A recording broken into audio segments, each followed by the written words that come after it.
The true importance is not only the land, but the sacred spaces that are out there that are very important.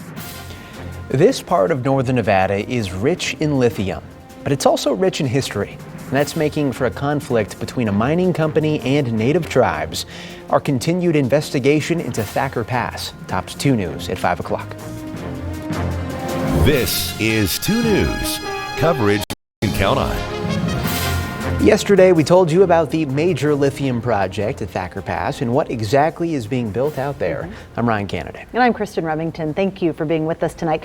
Well, the project is now under construction, as you know, after more than a decade of permitting and a whole lot of legal battles. Some are still going on. Arianna Bennett joins us now here in the studio to explain that piece of the story. And Ari, this part gets kind of complicated. Yeah, that's exactly right. Now, some of those legal battles have come from Native American tribes in Nevada hoping to stop the mine.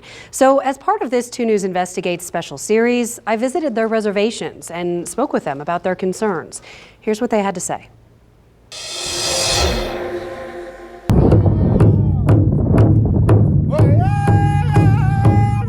If you've seen coverage of the Thacker Pass controversy, it's probably looked something like this. A fairly straightforward demonstration of opposition from local tribes and environmentalists. But look a little deeper, and you'll find the perspective from the native tribes isn't straightforward at all. A mix. It'll be a mix.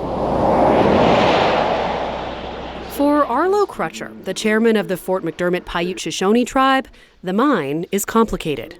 It is difficult because, you know, the way I see it as myself as a chairman, I consider myself sitting in the middle of the fence, you know, because I represent all the people. And the people of his tribe, the closest geographically to the Thacker Pass site, are divided.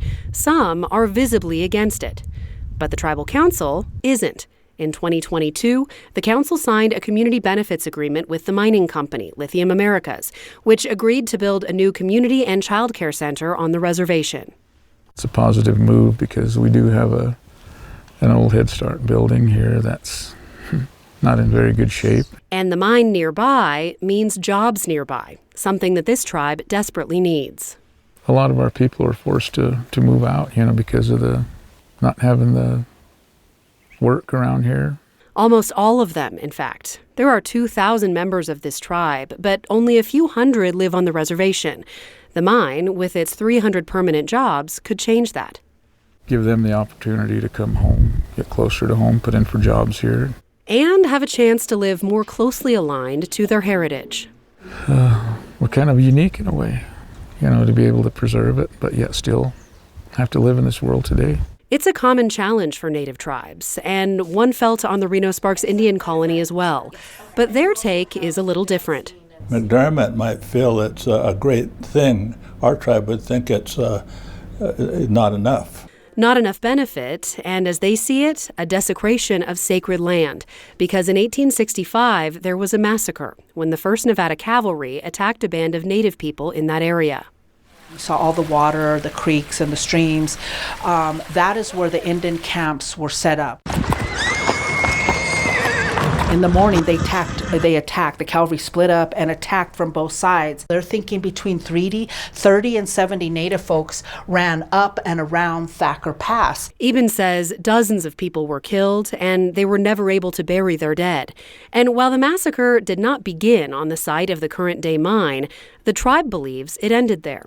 Lithium Americas and federal and state agencies have searched the project site and have not found any bones or artifacts from that time. It was cleared through the National Environmental Policy Act process as not an area of archaeological significance. The tribe disagrees. It might be empty physically, but it's not empty spiritually. It's our ancestors that are still there or haven't been settled because of the violent way they were killed. The Reno-Sparks Indian colony has been fighting the mine through litigation and demonstrations. While the effort hasn't been successful, Melendez says the message is what matters. So we're not really looking at winning the lawsuit sometimes. I think just bringing it to the forefront for the indigenous injustices. When you don't provide that avenue for Native Indigenous people to talk about those things, then this is kind of what happens, is that people uprise and say, wait a minute, this is wrong, let's do this right. We're not against mining, but we are against doing things the wrong way.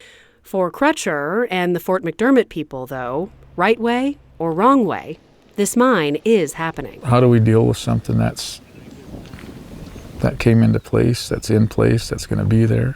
Just like everything else in life, it forces us to make adjustments within our lifestyles. Now, Eben and Melendez say they believe the government should have done more consultation with more tribes before permitting the mine. They're hoping to change the protocols ahead of any other prospective lithium projects. Now, I asked Lithium Americas for their take on these issues, and here's what they had to say.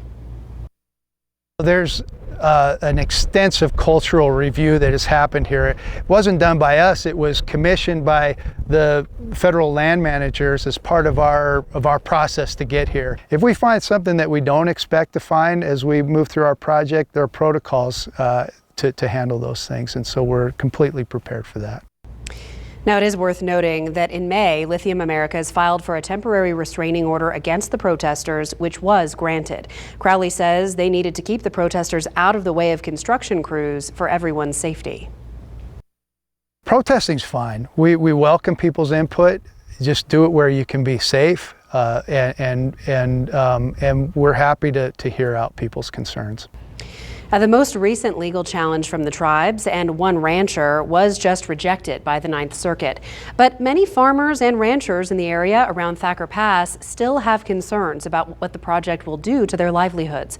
We'll hear their stories tomorrow. And if you'd like to see yesterday's breakdown of what exactly is being built up there, head to 2news.com. But for now, Kristen and Ryan, back to you.